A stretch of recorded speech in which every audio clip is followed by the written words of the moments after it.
Ayé Awólọ́wọ̀ yìí máa ti dá. Ayé Awólọ́wọ̀ yìí máa ti dá. Àwa ọmọ tálákà ń ṣòyìnbó. Àwa ọmọ tálákà ń ṣòyìnbó. Ayé Awólọ́wọ̀ yìí máa ti dá. Ẹ pé ayé Awólọ́wọ̀ yìí máa ti dá. Ayé Ọbáfẹ́mi máa ti dá. Àwa ọmọ tálákà ń ṣòyìnbó. Àwa ọmọ tálákà ń ṣòyìnbó. Ayé Awólọ́wọ̀ yìí máa ti dá. Fún gbogbo ẹ̀yin tí ẹ mọ bàbá Awólọ́wọ̀, àwa a máa appreciate bàbá títí láéláé. A máa ròyìn bàbá Awólọ́wọ̀ fún gbogbo àwọn ọmọ ìrandíran wa. Bàbá pé 37 years tí wọ́n jáde láyé. Bàbá Awólọ́wọ̀ lẹ́ ń wo picture wọn lẹ́gbẹ̀ẹ́ mi. Ìwọ̀nba tátàtà òyìnbó táwa lè sọ lénìí. Ọpẹ́lọpẹ́ Elédùmarè. Ọpẹ́lọpẹ́ bàbá Awólọ́wọ̀. Àti Alhaji Lateef Jákàndé. Ọpẹ́lọpẹ́ wọn lára wa. Èní ni May 9, 2024. Ó pé 37 years. Bàbá kú ní 1987. Ó pé 37 years tí bàbá Awólọ́wọ̀ jáde láyé. Àwọn olórí gidi nìyẹn. Àwọn olórí àtàtà. Àwọn olórí má lè gbàgbé ní Nàìjíríà. Àwọn ni. Fún gbogbo àwọn tí wọ́n bá mọ̀, bàbá Awólọ́wọ̀ lẹ́ ń wò yẹn. Àwọn eléyìí wọ́n gbìyànjú.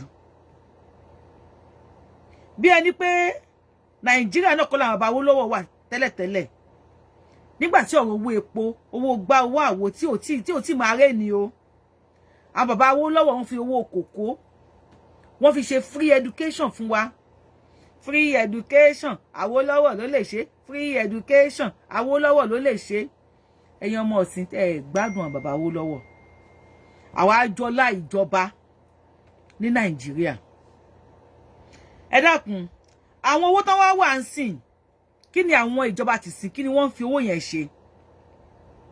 Tá bá sọ̀rọ̀ ṣe máa ní, ó fẹ́ dà lúrú ni, ó fẹ́ dà gbágbó, ó fẹ́ dà wórú ni. Àwọn bàbá gidi ńlẹ̀ Yorùbá ni. Àwọn ọmọ Yorùbá àtàtà ní. Ọkọ Dídéolú, Anna Dídéolú lórúkọ ìyàwó wọn. I could remember when I was in primary school. Àwọn bàbá yìí, wọ́n máa wá sí school. Governor Lateef Jákàndé, ex-governor, àbí? Àwọn ni governor nígbà tí mo wà ní primary school. Bàbá Lateef Jákàndé ló sọ mí ní Ọ̀gíẹ́ because I was so tiny then. Then ni mo ti san ransom. Governor mélòó ló ń lọ sí primary school? Public primary school tó bá tiẹ̀ ṣì wà. Ṣé public school ṣì wà Nàìjíríà ṣá? Àwọn bàbá Awólọ́wọ̀ yìí make sure pé àwọn ọmọ tálíkà a lè kàwé. School ọ̀fẹ́ la lọ. Primary school and secondary school mi ọ̀fẹ́ ni. Wọ́n máa fún wa ní uniform lọ́fẹ̀ẹ́. Wọ́n máa fún wa ní bàtà lọ́fẹ̀ẹ́. Èmi máa ń gbà tó mo sáré fún school. Àwọn ìwé tá ń lò nígbà yẹn máa kọ síbẹ̀ ni not to be sold. Ìwé ọ̀fẹ́ la fi kàwé. Most àwọn tí wọ́n wá ń rúlu Nàìjíríà nísìn, gbogbo wọn pátá, let me say 60% of them or 70% of them, ni wọ́n jẹ àǹfààní ẹ̀kọ́ ọ̀fẹ́. Ẹ̀yin olóṣèlú Nàìjíríà,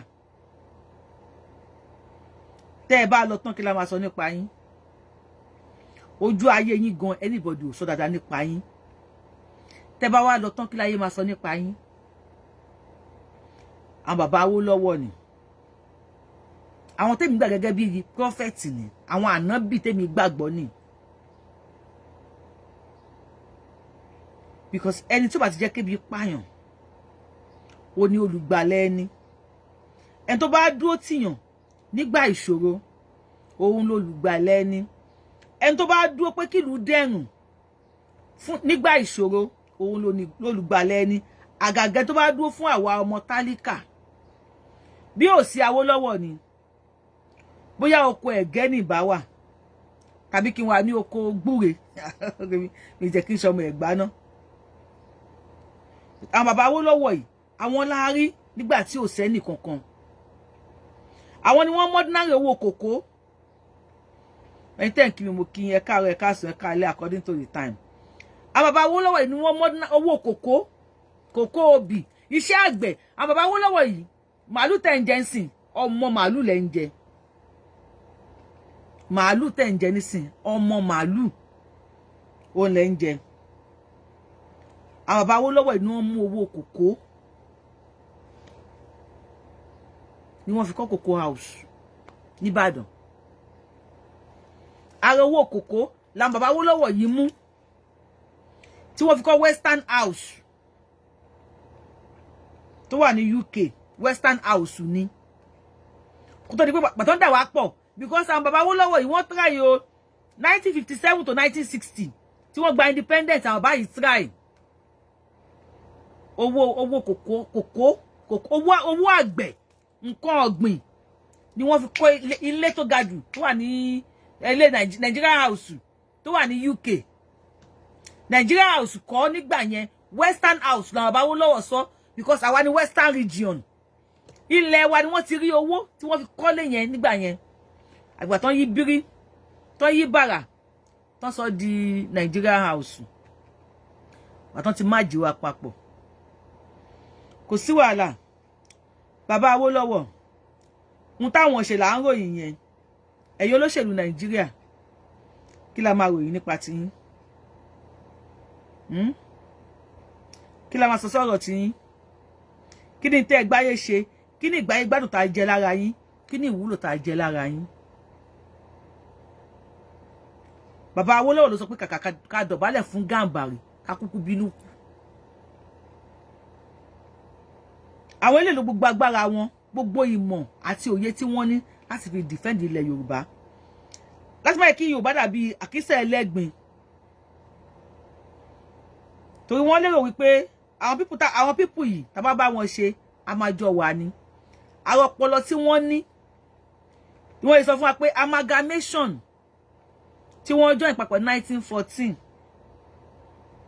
kan tó wá fún wa ní àgbákò independent ní 1960 even in amalgamation ló ti wà ńbẹ̀ pé tá bá live together for 100 years tí 100 years yìí ò bá gbé wá wọ́n ní ká túká kó ní kálukú lọ́nlù ẹ̀ ǹjẹ́ nísìn kọ́ ǹjẹ́ àwọn ìjọba tó wà ńbẹ̀ nísìn wọ́n lè rí owó nǹkan ọ̀gbìn fi ṣe anything tó lè dá nílẹ̀ ní Nàìjíríà ṣáwọn ìjọba tó wà ńbẹ̀ nísìn wọ́n lè rí wọn ò lè rí owó epo tí wọ́n dẹ̀ rí nǹkan kí ni wọ́n fi ń ṣe wọ́n kó sápò ara wọn àwọn bàbá yìí tó wáyé pé àwọn ìjọba tó wà nísìn náà wọ́n ṣe free education sí ìlú wọn ni wọn ò ní wá American school British school tó wá gbé sí Nàìjíríà 42 million fún ọmọ primary school 42 million wẹ́ tálíkà Nàìjíríà ló máa jìyà ẹ̀ o because àwọn politicians wọ́n máa ṣe competition ni oníkálukú máa kọ́ mẹ́ lọ síbẹ̀ ni èkó ṣé àwọn British ṣé primary school nílùú wọn kì í ṣọ̀fẹ́ ni àwọn kinní ìlànà bàbá Awólọ́wọ̀ yìí defend nígbà yẹn tí wọn ò gbà kó wáyé wọn ò gbà wọn defend wa dé to the call but nísìn kan 42 million naira primary school tó wáyé páyé ìgbà yẹn bàbá Awólọ́wọ̀ náà gbà tó ráwọn tí sí òtúlù ṣe ni wọn òtúlù ṣe ni àgùntàn rí ṣèdù bẹ́ẹ̀ gbogbo àwọn ọmọ ti dọmọ abẹ́ bíríìjì tán àwọn ọmọ sùn kiri abẹ́ bíríìjì ní nísìn wọn ò rí skul lọ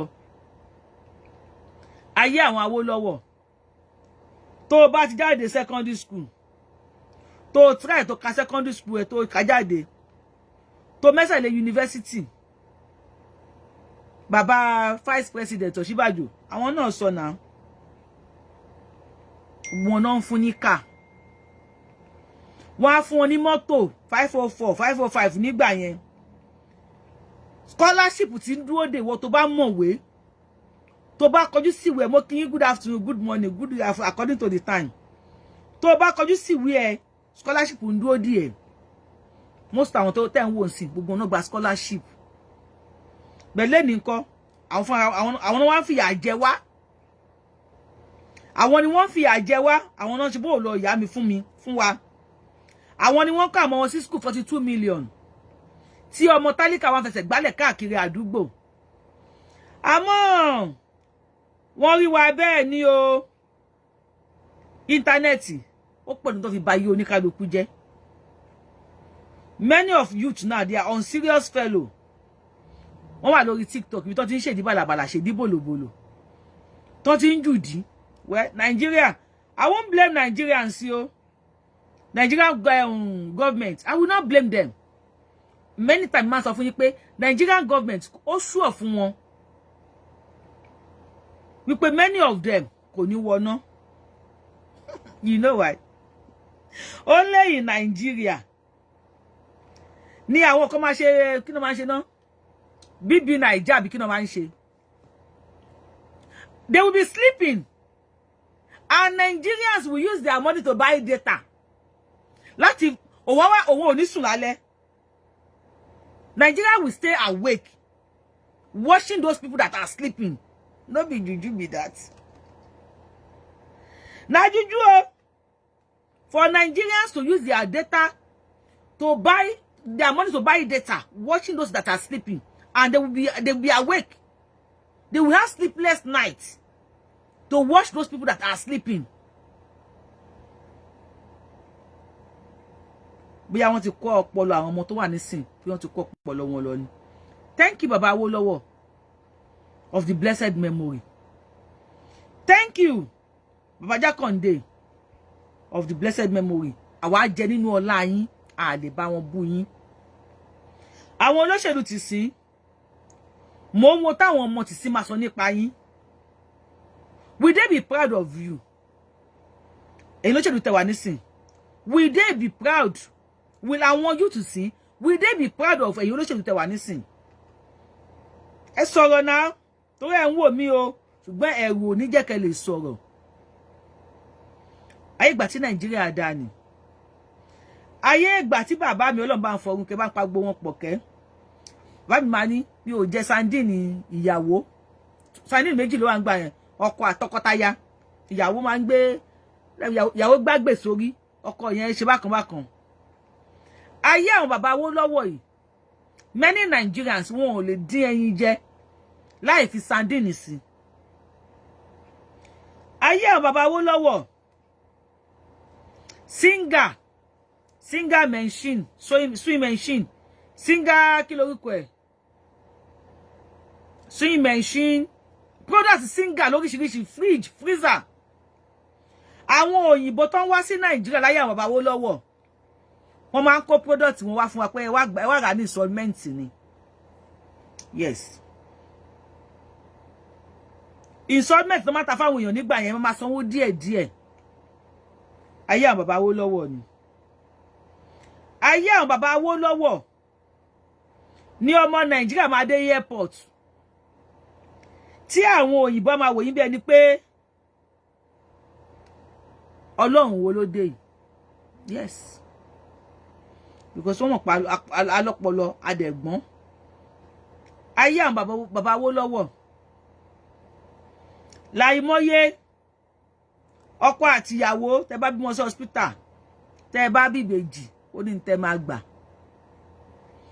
ayé ìsìn bá wọn ìkẹ́ bí 40 ṣíṣìn ẹ̀ nírígbà kọ́bọ̀ pín ní obíbejì obíbẹ̀ta ayé àwọn bàbá Awólọ́wọ̀ ni ó ti máa gbà nǹkan ẹ̀kọ́ ọ̀fẹ́ wà ayé àwọn bàbá Awólọ́wọ̀ làwọn bàbá wa ń bímọ 10 obìnrin kan bímọ 10 ọkùnrin àwọn bàbá máa fẹ́ ìyàwó púpọ̀ ìyàwó 3 ìyàwó 4 because education wà free education ni ìlú rọrùn ìlú ṣe é gbé ṣùgbọ́n àwọn wèrè ti débẹ̀ nsìn àwọn onímọ̀ tara ẹni nìkan ẹjọ́ èyàn tó ṣèlè tẹ wà ní Nàìjíríà nsìn abẹ́ òbí ẹ̀ ní kú mọ́ ni gbàdúrà kẹ́ kú nísìnyí ká lè gba Yorùbá nation kó lè ṣojú yín àmọ́ kò sí ẹnikẹ́ni tó fa wa gidi tí ṣògùn àìkú ojú ń kàn yà má lọ mọ́ ni tó ní kọ́ mọ̀ ń má lọ bí má lọ bá dàgbà tó bá dògbò ìgbà wo ni ò ní padà fáyé sílẹ̀ one day a máa bèrè legacy tí yín náà kí lẹ ṣe kalẹ̀ mi mọ̀ bóyá àwọn ọ̀dọ́ tó ń bọ̀ nísìn bóyá wọ́n á lè celebrate yín gẹ́gẹ́ bí èmi Yorùbáwùyí Ayélàgbé Àbẹ̀ní ṣe ń celebrate bàbá Awólọ́wọ̀ àwọn ọmọ yín wọ́n á yanjú ọ̀pọ̀lọpọ̀ yín làwa ṣe kàwé ẹ jẹ́ kí àwọn Nigerian government sìn governor wo nínú yín ló lè bọ́ ọ̀tà and you have that money o ibi tẹ́ ẹ sẹ́wọ́n sí nìyẹn o you all have that money if Baba Awolowo can build cocoa house estate my two estate First Bank estate Dolphin estate àwọn estate oríṣiríṣi low cost house àwọn low cost house títà díkà máa fi gbáyé ìrọ̀rùn if Baba Awolowo can build it then with ordinary owó cocoa and owó obì I am asking you ẹ̀yin tẹ́ wà nísìn ẹ̀yin politicians ṣé ilẹ̀ tí wọ́n fi gbin obì àti cocoa nígbà yẹn ṣé Ọlọ́run ti ká ilẹ̀ yẹn kúrò ní Nàìjíríà bunch of selfish people Yorùbá ní èyàn kì í jẹ lékè moyó àfìgbà tẹ́ change òwe mọ́ Yorùbá lọ́wọ́ ẹ̀yin ẹjẹ ẹyó ẹ tún bì in Nigeria wọ́n ní èyàn kọ́kọ́ 85 billion naira for goodness sake 85 billion naira èló ni Nigeria jẹ no jẹ IMF International Monetary Fund èló ni Nigeria jẹ wọ́n ní èyàn kan kó $85 billion àbí 85 billion naira pamọ́ lẹ́yìn tí ẹni tó dé la rí o àti ìmọ̀tẹni tó ń bọ̀ ṣùgbọ́n ẹ̀yin Nigerians you will still support them wọ́n ti ń plan ìbò 2027 kalẹ̀ báyìí and I am very sure wípé ẹ tún máa dìbò fún wọn ṣé pé wọn ò ní wọná Nigeria politicians tó bá rẹni sọ fún ẹ Yorùbáwùyí mo ń fi style sọ fún ẹ ní sí pé Nigeria politicians will not warn us wọn ò ní wọná because after many years since tó má ti fún yín token you will still come out wọ́n tó ń wò mí yẹn ọkàn ń wò mí ní bí ẹ inú tó ń gbé ewúrẹ́ tó ń fẹsẹ̀ halẹ̀ kò sí tó máa folówó ẹ̀ ṣe inú kan bí ẹ lásán ni kí ló máa ṣe last ọkàn tó the least tó lè ṣe ni pé kó lọ bẹ́ sọ́sà that is the only thing tó lè ṣe and màá glad láti dáwó tó máa fẹ́ dín àkàrà ẹ inú mi á dùn láti dá owó kan fi dín àkàrà ẹ because mò ń sọ òótọ́ ọ̀rọ̀ fún ẹ nísìn ò fẹ́ gbọ́ ẹ bí àwọn bàbá rere tẹ́ ń tẹ̀lé ẹ̀pọ̀ ẹ̀ ní share fídíò ẹ̀ ní share ẹ̀ máa share ẹ̀ lè share àwọn bàbá rere bàbá kẹ̀ tẹ́ ń tẹ̀lé ẹ bèrè lọ́wọ́ wọn please ẹ lọ bá wa bèrè lọ́wọ́ àwọn bàbá tẹ́ ń tẹ̀lé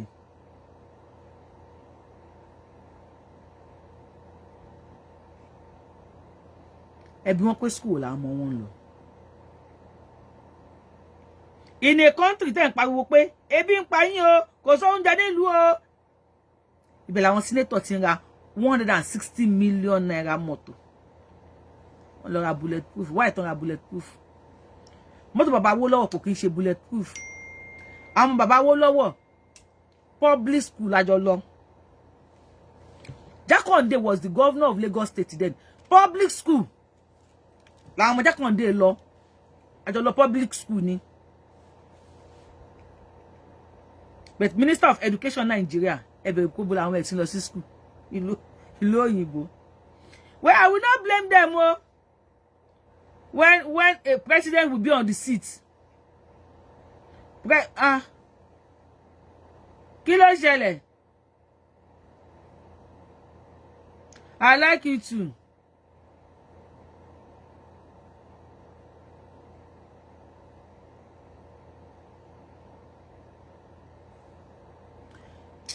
Wọ́n ò ní lọ fáàmù o.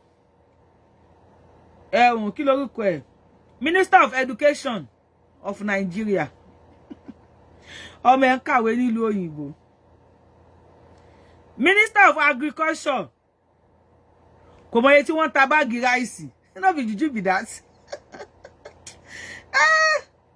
Nigeria is a weary country. Ọlọ́run, it's a weary country. Ọlọ́run. Especially Yoruba side, the western side of Nigeria. Nǹkan tẹ́ fẹ́ fowó ṣe, bẹ́ fẹ́ gbówó lọ sọ́hun ni o. Kò yé mi fún yín. Nǹkan tẹ́ fẹ́ fi owó yẹn ṣe kò yé mi. Ẹ kò ṣàn pa ìlówó jọ. Wẹ́. Ní wọ náà o. Nigeria politicians. Kí ló fẹ́ gbé yín wọ náà? Lè wọ iná. Trust me. Lè wọ náà. Ẹ ṣá máa jayé yín lọ. Báwo lórúkọ tèmi o. Yorùbáwùyí ni mo ń jẹ́. Èló lè pọ̀ ní ṣépo ti wálẹ̀. Ṣépo ti wálẹ̀, a máa ṣe celebration of Baba Awólọ́wọ̀. Ṣépo ti wálẹ̀ Nàìjíríà. Epo wálẹ̀. Bí mo kò tó ṣe fóònù. I think, well, it's okay. I'm done. Bye bye. Ó dàbọ̀, ẹ ṣeun.